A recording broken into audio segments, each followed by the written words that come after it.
15ই September 1986 এক বৃদ্ধা নারী যার নাম হচ্ছে লি, যার বাড়ি হচ্ছে সাউথ কোরিয়ার হোসং শহরে।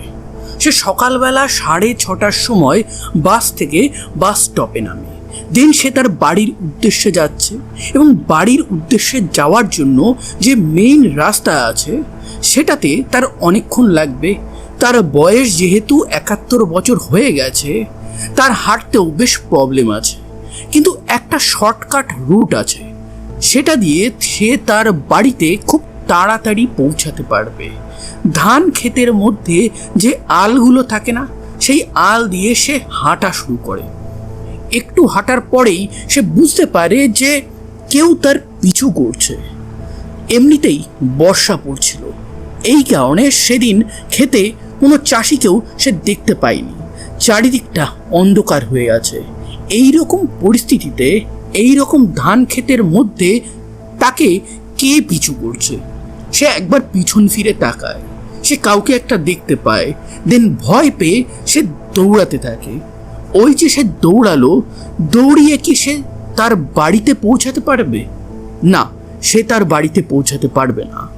সেদিন যখন সে বাড়িতে আর পৌঁছাতে না পারে, তার বাড়ির লোকরা সেদিন রাত্রেবেলা পুলিশ স্টেশনে গিয়ে একটা মিসিং কমপ্লেন করে। এই মিসিং কমপ্লেনের আগে তার বাড়ির লোকরা তাকে অনেক খোঁজাখুঁজি করেছে। পুলিশের কাছে কমপ্লেন গেছে, পুলিশও খোঁজাখুঁজি করে, কিন্তু তাকে খুঁজে আর পাওয়া যায় না। ঠিক 4 দিন কেটে যায়। 19শে সেপ্টেম্বর এক চাষি তার ক্ষেতের দিকে যাচ্ছে। এবার ধান চাষ যখন হয়, তার পাশ থেকে একটা নালা কাটা হয় যাতে ধানের ক্ষেতে ভালো মতন করে জল দেওয়া যায়। তো এই ক্ষেত্রে সেই রকম নালার মধ্যে ওই চাষি কিছু একটা দেখতে পায়। সন্ধে সন্ধে হয়ে গেছিল, সে ক্লিয়ারলি বুঝতে পারছিল না। দেন কাছে যখন যায়, সে দেখতে পায় একটা লাল ড্রেস পরে আছে। আশেপাশে দেখতেই সে কিছু একটা দেখতে পায় এবং সেটা দেখে সে বেশ ভয় পেয়ে যায়। দেন সঙ্গে সঙ্গে সে পুলিশকে ফোন করে। পুলিশ আসে, ওখান থেকে একটা বডি তারা উদ্ধার করে। বডির যে অবস্থা আছে সেটা খুবই বাজে। সেই যে নারীর বডিটা তারা পেয়েছে, সেই নারীর যে প্যান্টি আছে সেটা সেই নারীর মুখে গোজা। তার শরীরে একাধিক জায়গায় আঘাত আছে। বর্ষা পড়ছিল। বডিটা উদ্ধার করে তারা ময়না তদন্তের জন্য নিয়ে যায়। পুলিশ প্রথমে ভাবে, মানে বোকার মতনই ভাবে, যে এটা হয়তো একটা হিট অ্যান্ড রান কেস। ধান ক্ষেতের মধ্যে বডি পাওয়া যাচ্ছে আর পুলিশ ভাবছে এটা একটা হিট অ্যান্ড রান, মানে অ্যাক্সিডেন্টের কেস। কি অদ্ভুত না? কিন্তু ময়না তদন্তের রিপোর্ট যখন 2 দিন পর আসে, তখন দুধ কা দুধ পানি কা পানি হয়ে যায়। ক্লিয়ারলি বলা হয় এই 71 বছরের নারীর সাথে কুকর্ম করা হয়েছে, তাকে মারা হয়েছে গলা টিপে। তার মানে এটা ডাইরেক্টলি একটা হত্যার মামলা। এবার এই হত্যা কে করেছে সেটা পুলিশকে খুঁজে বার করতে হবে। পরিবারকে জিজ্ঞাসা করা হয়। পরিবার বলে তার কারোর সাথে কোনো শত্রুতা ছিল না। পুলিশও টুকটাক খোঁজার চেষ্টা করে, কিন্তু পুলিশের কাছেও কোনো ক্লু নেই।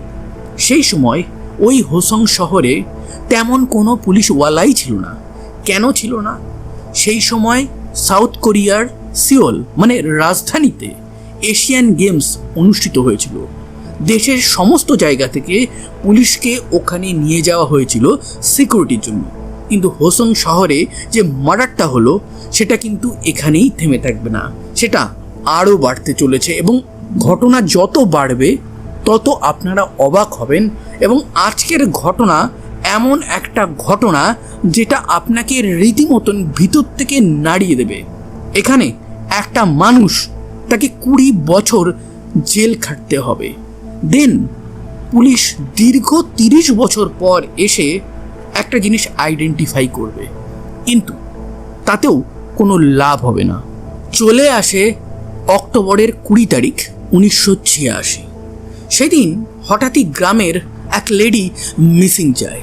তাকে পুরো গ্রাম খোঁজাখুঁজি করে, তার আত্মীয় পরিজন সবাই খোঁজাখুঁজি করে। দেন পুলিশে কমপ্লেন হয়, পুলিশও খোঁজাখুঁজি করে, কিন্তু এই খোঁজাখুঁজি করে তারা কিছুই কোথাও পায়নি। সে যেন হঠাৎই হাওয়াতে গায়েব হয়ে গেছে। দেন 3 দিন কাটে, মানে 23শে অক্টোবর চলে আসে। বিকেলবেলা নাগাদ এক চাষি সাইকেল নিয়ে ধানের যে ক্ষেতের আল আছে নালার পাশ থেকে সে যাচ্ছিল। সে দূরে হঠাৎই নালার মধ্যে একটা লাল রঙের ড্রেস দেখতে পায়।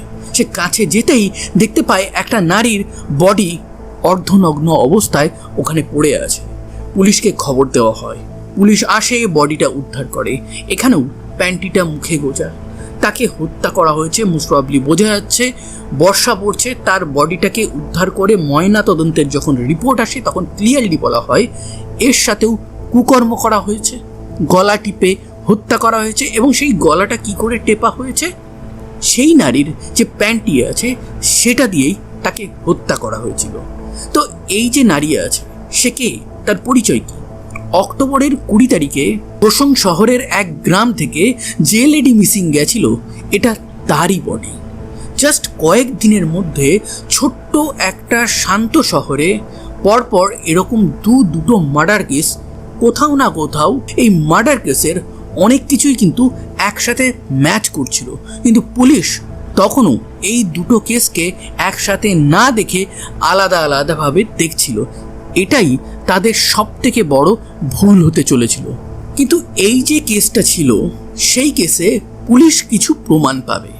যে এরিয়াতে বডি পাওয়া গেছিল সেখানে তো তারা কোনো প্রমাণ পায়নি, কিন্তু পাশেই ধান ক্ষেতের মধ্যে তারা যখন একটু সার্চ অপারেশন করে সেখান থেকে তারা 2-3টে জিনিস পায়। একটা দুধের বক্স পায়, মানে প্যাকেট মিল্কের প্যাকেট পায়, তার সাথে সাথে এক বক্স সিগারেটের একটা প্যাকেট পায়। এই দুটো একটা ক্রুশিয়াল এভিডেন্স হতে চলেছিল তখন না, 30 থেকে 35 বছর পর। এবার চলে আসে 1986 নভেম্বরের 4 তারিখ। সেদিন লুসি তার কাজ কমপ্লিট করে ধানের ওই আল বরাবর তার বাড়ির উদ্দেশ্যে রওনা দিয়েছে। সে হঠাৎই বুঝতে পারে তাকে কেউ একটা পিছু করছে।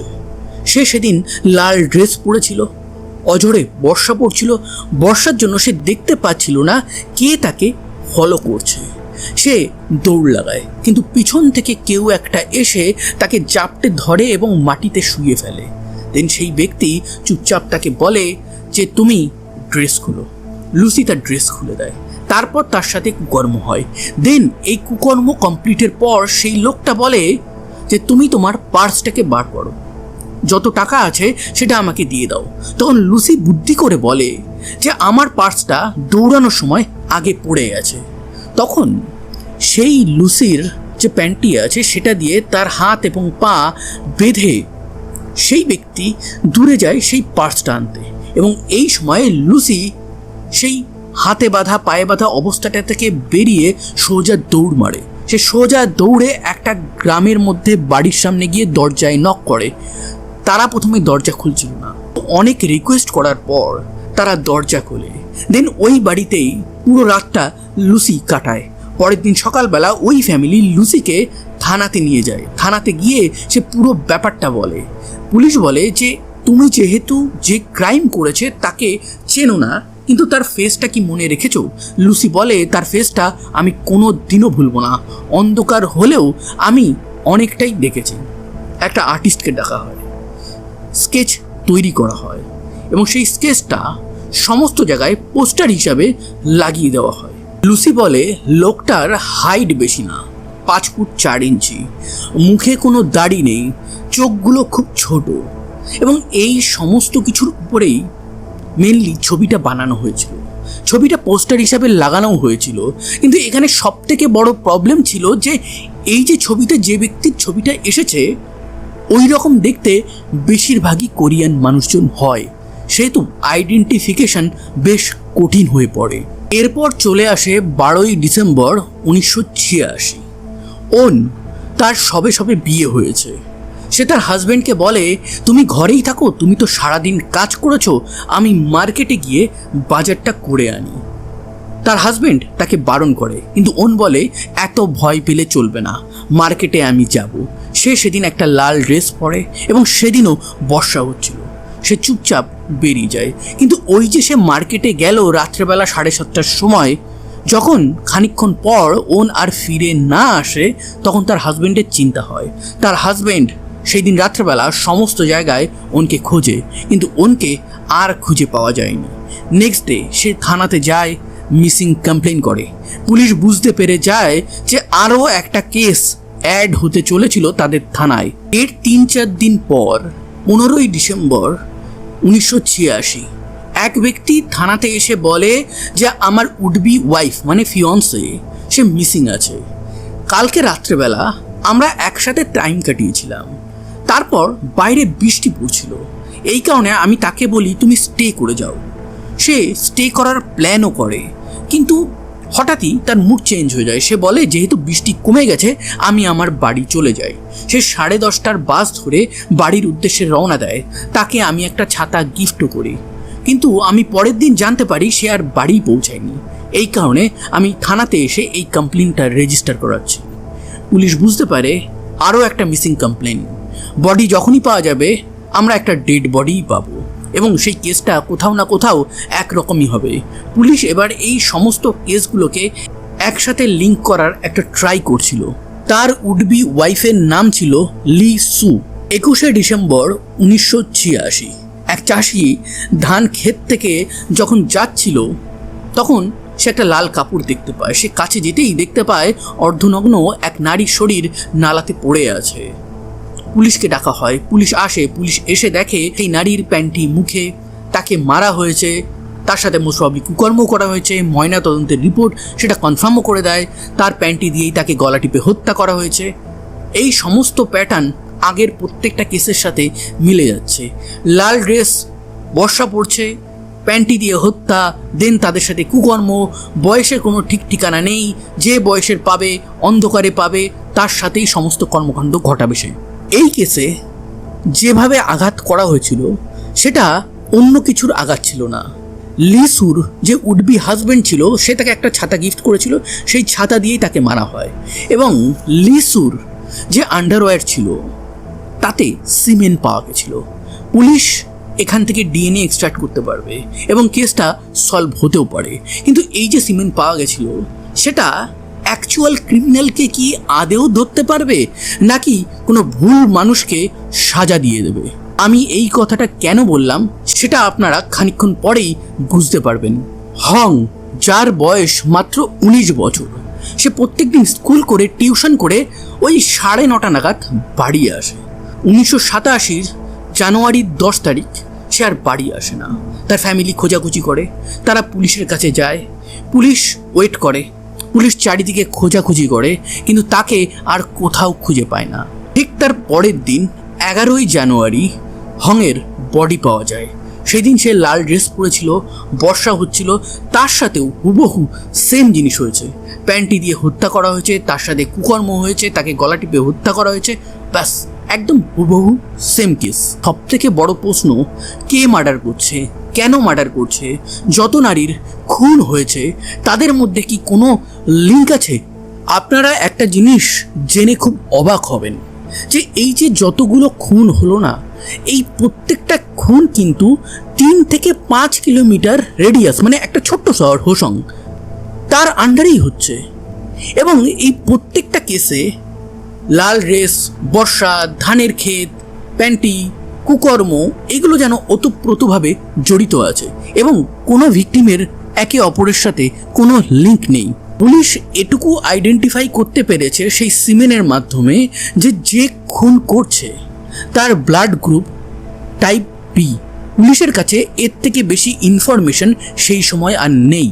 পুলিশ ভাবে যে আমরা খুনিকে ধরতে পারছি না, কিন্তু খুনির মোটিভটা যদি আমরা আইডেন্টিফাই করতে পারি তাহলে এই কেসটা সলভ হলেও হতে পারে। তারা দেশের সব থেকে বড় যার ক্রাইম নিয়ে রিসার্চ করে তাদেরকে এক এক করে ডাকে, তাদেরকে জিজ্ঞাসা করে। তারা বলে যে এখানে মনে হচ্ছে অ্যাডিকশন টু দ্য কুকর্ম, এই কারণেই সেই ব্যক্তি এই সমস্ত কাজকর্ম করছে। এবার হোসং শহরে অন্যান্য রাজ্য, অন্যান্য শহর থেকে দাপুটে পুলিশ অফিসারদের ডাকা হয়।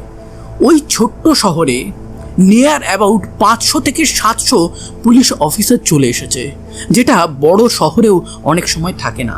তারা প্রত্যেকটা মোড়ে, প্রত্যেকটা জায়গায়, প্রত্যেকটা বাড়ির সামনে, কোথাও সবজিওয়ালা, কোথাও মুচি, কোথাও এরকম সেরকম নানান রকম ড্রেসে ওই শহরে ঘোরাঘুরি করছে যে কোনোভাবে তারা যদি ক্রিমিনালকে ধরতে পারে। পুলিশ এবার প্ল্যান করে তাদের যত লেডি অফিসার আছে তাদেরকে বর্ষার রাতে ওই ধানের ক্ষেতের মধ্যে থেকে লাল ড্রেস পরে হাঁটাবে। তাহলে ক্রিমিনাল যদি ডাইরেক্টলি অ্যাটাক করে তাহলে তাকে হাতে নাতে ধরা যাবে। কিন্তু এই জিনিসটাও পুলিশের সফল হয় না। পুলিশ অনেক ট্রাই করে, দেন এতেও তারা ফেল করে। 2 মে 1987 সেদিন প্রচণ্ড বর্ষা হচ্ছিল। থং ভাবে যে তার হাজব্যান্ড রাত্রেবেলা 9:30টার সময় বাস স্টপে নামবে। সে যখন কাজে গেছিল সে তার ছাতাটা বাড়িতেই ভুলে যায়। তো তাকে সে বাস স্টপে রিসিভ করতে যাবে। সে আগেও এরকম একাধিকবার গেছে। তার হাজব্যান্ড যখন 9:30টার সময় বাস থেকে নামে সে দেখে তার ওয়াইফ সেদিন ছাতা নিয়ে আসেনি। সে একটু অবাক হয়ে যায়। তার ওয়াইফ তো মিস করে না, সে ছাতা নিয়ে তো আসেই 100% টাইম, কিন্তু সেদিন এলো না কেন? সে যখন ঘরে যায় তখন গিয়ে দেখে বাড়ি তালা দেওয়া। সে এক প্রতিবেশীকে জিজ্ঞাসা করে। প্রতিবেশী বলে, আরে তোমার ওয়াইফ তো তোমাকে রিসিভ করতে ছাতা নিয়েই গেছিল, তুমি রাস্তায় তাকে দেখোনি? তুমি তাকে বাস স্টপে দেখোনি? তখন তার হাজব্যান্ড বুঝতে পারে তার ওয়াইফের সাথে প্রচণ্ড বাজে কিছু একটা হয়েছে। চারিদিকে খবর তো ছড়িয়ে গেছিল। কয়েকদিন পর তার বডি পাওয়া যায় এবং সেই বডির অবস্থা আগের প্রত্যেকটা বডির মতন, একদম সেমভাবে তাদেরকে মারা হয়েছে। সেম অবস্থায়, সেম সিচুয়েশনে, প্রত্যেকের সাথে কুকর্ম হয়েছে। এর কয়েকদিন পর ওন বলে এক লেডি সে মার্কেটে যায়, কিন্তু মার্কেট থেকে সে আর রিটার্ন করে না। তারও বডি কয়েকদিন পর এক নালার মধ্যে থেকে সেম অবস্থায় পাওয়া যায়। সেও লাল ড্রেস পরে বেরিয়েছিল বর্ষার দিনে। কিন্তু এখানে একটা অবাক ব্যাপার যে শহরের মধ্যে সেই সময় সোশ্যাল মিডিয়া বা অন্যান্য কিছু নেই, কিন্তু খবরের কাগজে এই কেসগুলো তো এক এক করে ছাপছে। অন্তত মেয়েগুলো লাল ড্রেস আর বর্ষার রাতে সেফটি অ্যান্ড সিকিউরিটির জন্য অন্তত সেই সময়টা না বেরোলেই পারতো। যদিও এটা পুলিশের কাজ, যে খুন করছে তার জন্য কেউ তো আর ঘরের মধ্যে থাকবে না, তাও নিজের সেফটি তো নিজের কাছে থাকে। যাই হোক, তারা বেরিয়েছিল এবং তারা কোনোদিনও বাড়ি ফেরেনি। পুলিশের কাছে এখন অনেক কেস চলে এসেছে। আস্তে আস্তে এই খবরটা সমস্ত দেশে চাউর হচ্ছে। সবাই চাইছে তাড়াতাড়ি জাস্টিস, তাড়াতাড়ি খুনিকে বার করা। পুলিশের উপর প্রচণ্ড চাপ চলে এসেছে। 9 মে 1986 এই যে শহর আছে না, এই শহরের সাইডে পাহাড় আছে। তো পাহাড়ের উপরে কিছু ছেলে মেয়ে খেলছিল। তারা ওখানে একটা লাল ড্রেস দেখতে পায়। যেহেতু অলরেডি সারা শহরে এই লাল ড্রেসের বদনাম ঘটে গেছে, সেহেতু তারা সঙ্গে সঙ্গে পুলিশের কাছে যায়। পুলিশ যায়, ওখানে একটা বডি ডিসকভার করে। সেখানে একটা লেডি তাকে পাওয়া যায়, তার সাথেও সেমভাবে কর্মকাণ্ড ঘটানো হয়েছিল। এই লেডি কয়েকদিন আগে বাস স্টপ থেকে মিসিং গেছিল।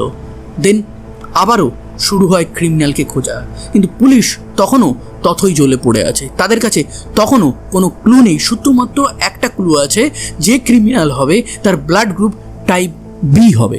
এবার নেক্সট ঘটনাতে যাওয়ার আগে একটা জিনিস বা একটা কালচার বলে রাখি। একটা সময় আমাদের ওয়েস্ট বেঙ্গল, বাংলাদেশ বা অল ওভার ইন্ডিয়াতে বাড়ির বাইরে বাথরুম থাকতো, কিন্তু কোরিয়াতেও এই সিস্টেমটাই ফলো করা হতো। কোরিয়ার গ্রামে বাড়িগুলো এক জায়গায় থাকতো এবং বাথরুমগুলো আলাদা আলাদা বাড়ি থেকে দূরে থাকতো। তো এক ব্যক্তি যার নাম হচ্ছে টং, সে বাড়ি থেকে বেরিয়ে তার নিজের যে বাথরুম আছে সেখানে যায়। তার বাথরুমের সামনে আরেকটা বাথরুম আছে। সে যখন তার বাথরুমে এন্ট্রি নেয়, সে দেখতে পায় সামনের বাথরুমে কেউ যেন একটা আছে। সে এটা দেখে, নিজের বাথরুমে ঢোকে এবং উকি মারে। হঠাৎ করেই সেই ব্যক্তি ওখান থেকে বেরোয় অন্ধকার চারিদিকে। সে সিয়ংয়ের কাছে আসে, দরজাটা খোলার ট্রাই করে। সিয়ং দরজা খুলে তাকে দেখার ট্রাই করে। সেই সময় তাদের মধ্যে একটা ফাইট হয় এবং সেই ব্যক্তি হঠাৎই দৌড় লাগায়, খুব স্পিডে দৌড় লাগায়। অ্যান্ড তার লম্বা চুল ছিল। তাকে দেখে হঠাৎ করে সিয়ং মেয়ে ভাবে, কিন্তু ইন দ্য লাস্ট সে দেখতে পায় চাঁদের আলোতে সে একটা ছেলে।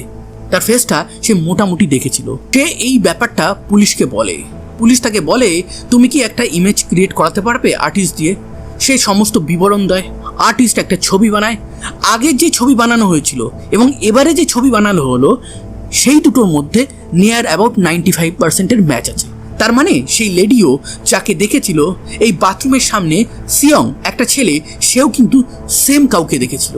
তার মানে এই কি সে খুনি?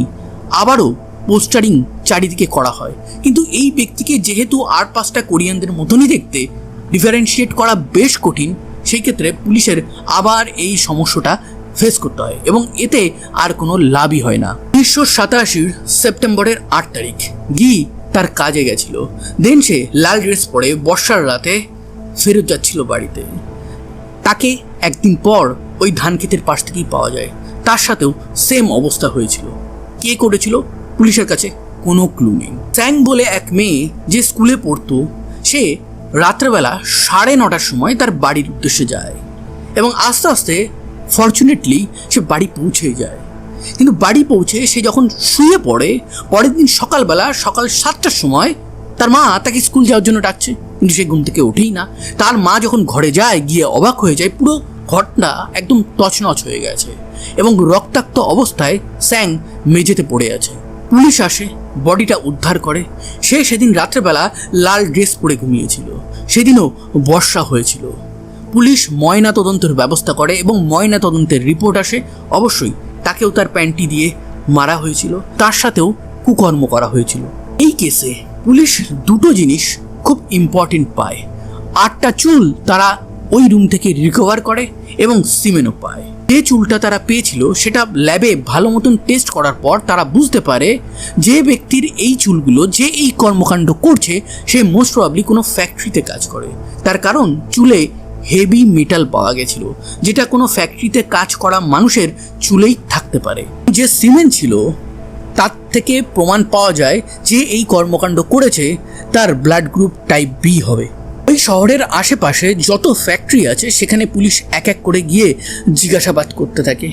ইয়ন বলে এক 22 বছরের ছেলে, সে প্রত্যেকদিন দেখে তাদের ফ্যাক্টরিতে পুলিশ অফিসার আসে, জিজ্ঞাসাবাদ করে। একদিন তার কাছে এলো, তাকেও জিজ্ঞাসাবাদ করলো এবং তার কাছ থেকে স্যাম্পেল নিয়ে গেল। এবং এই স্যাম্পেল নিয়ে যাওয়ার 6 থেকে 7 দিন পর পুলিশ যখন আবার ফ্যাক্টরিতে এলো, তখন তারা ইয়নকে অ্যারেস্ট করে এবং থানাতে নিয়ে যায়। পুলিশ ডাইরেক্টলি ইয়নকে বলে, তুমি স্যাংকে কেন মারলে? তখন সে অবাক হয়ে যায়, সে বলে আমি মারিনি। তখন পুলিশ বলে ডিএনএ ম্যাচ করে গেছে, তাহলে তুমি এবার মিথ্যে বলে আর কোনো লাভ নেই। টিভিতে সম্প্রচার করা হয় ইয়ন সমস্ত কিছু স্বীকার করে নিয়েছে। কেসটা কোর্টে তোলা হয়। কোর্টে পুলিশ বলে ডিএনএ ম্যাচ করে গেছে, আরও অনেক কিছু ম্যাচ করে গেছে। কিন্তু এখানে সব থেকে বড় কথা হচ্ছে স্যাংকে বাড়ির মধ্যে মারা হয়েছিল এবং তার বাড়ির বাইরে একটা বড় পাঁচিল ছিল। কিন্তু ইয়ন সে পাঁচিল টপকে যাবে কি করে? আপনারা বলতে পারেন যে এতগুলো ক্রাইম করেছে, সে তো পাঁচিল টপকে আরামসে যেতেই পারে। এই ক্ষেত্রে বলে রাখি, ইয়ন সে পোলিও আক্রান্ত ছিল, সে হাঁটতেই পারতো না। সে তারপরেও তার যেহেতু ডিএনএটা ম্যাচ হয়ে গেছে, সেহেতু তাকেই ক্রিমিনাল ভেবে তাকে 20 বছরের জন্য জেলে পাঠিয়ে দেওয়া হয়। সে জেলে চলে যায়। আর সব থেকে বড় কথা হচ্ছে, খুনগুলো কি তাহলে থেমে যাবে? না, খুনগুলো থামবে না। 1990-এর 15ই নভেম্বর কিম সে স্কুল করে, টিউশন করে, লাল ড্রেস পরে বর্ষার দিনে ওই ধানের ক্ষেত থেকে যাচ্ছিল। তারপর সে আর বাড়ি পৌঁছায়নি। কয়েকদিন পর তার বডি পাওয়া যায় এবং তারও সেম অবস্থা। কিন্তু যে খুন করত, পুলিশ যাকে এই সমস্ত খুনের দোষী ভেবে জেলে ঢুকিয়েছে, সে তো জেলে আছে। তাহলে এই ক্রাইমটা কে করলো? তারা জেলে যায়, ইয়নকে জিজ্ঞাসা করে যে তুমি জেলে বসে কি করে এই খুনটা করলে? সে বলল, আমি আগেই তো বলেছি আমি খুন করিনি, অন্য কেউ করেছে, কিন্তু আমাকে ফাঁসিয়ে আপনারা জেলে পাঠিয়ে দিয়েছেন, তো আমার কি করার আছে?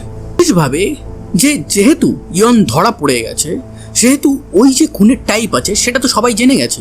হয়তো এই কিমের উপর কারোর রাগ আছে বা ফ্যামিলির উপর রাগ আছে, বা কিমকে দেখে কোনো রকম কুউদ্দেশ্যে কেউ গেছিল এবং সেমভাবে খুন করেছে, যাতে সবাই ভাবে ইয়ন আবার রিটার্ন করে খুন করেছে, মানে রেপ্লিকা হয়তো একটা খুন করেছে। তাহলে এরকম রেপ্লিকা খুন কি আরও হতে চলেছিল? 1991-এর এপ্রিলের 4 তারিখ সুন বলে এক নারীর আবারও খুন হয়।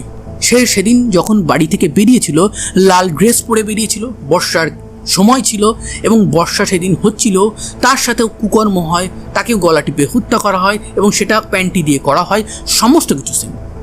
আবারও পুলিশের উপর কোশ্চেন ওঠে, যদি ক্রিমিনাল জেলে থাকে তাহলে এই খুনগুলো কে করে? পুলিশ এবার বলে যে এটা হয় রেপ্লিকা খুন, নয়তো ইয়নের সাথে আরও কয়েকজন ছিল যারা একসাথে এই কর্মকাণ্ড ঘটাতো। তারা যেহেতু বাইরে আছে, তো তারা হয়তো এই কর্মকাণ্ড ইয়নের অনুপস্থিতিতে সমস্ত কিছু করছে। পুলিশ আবার তাদেরকে খুঁজতে থাকে, কিন্তু পুলিশের কাছে আর কোনো ক্লু নেই, তারা কাউকে খুঁজেও পায় না। 1 মাস 2 মাস করে 1 বছর কেটে যায়, আর কোনো ক্রাইম হয় না। সবাই শান্তিতে এবার বাড়ি থেকে বেরোচ্ছিল, সবাই বর্ষার দিনে লাল ড্রেস পরে বেরোতে পারছিল। এবার 1 বছর থেকে 2 বছর, 3 বছর, 4 বছর, 5 বছর, 21 বছর কেটে যায় এবং শেষমেশ ইয়ন জেল থেকে মুক্তি পায়। সে তার সাজা কমপ্লিট করে। তার মানে আবার কি ক্রাইমগুলো রিস্টার্ট হবে? না, ক্রাইম আর রিস্টার্ট হয়নি। তারও বেশ কয়েক বছর পর চলে আসে 2019 সাল। কোরিয়ার পুলিশ একটা প্রেস কনফারেন্স করে এবং সেই প্রেস কনফারেন্স করে তারা বলে হোসং শহরের যে মাল্টিপল মার্ডার মিস্ট্রি আছে সেটা আমরা ফাইনালি সলভ করেছি। এবার মানুষজন এটা শুনে ভাবে ইয়ন তো অলরেডি জেল কেটে বাইরে চলে এসেছে, সে তো ক্রাইমটা করেছে, তাহলে কোরিয়ান পুলিশ আবার কেন প্রেস কনফারেন্স করছে? তারা বলে যে সেই সময় ডিএনএ টেকনোলজি অতটা উন্নত ছিল না, সেই সময় ভুল হয়েছিল।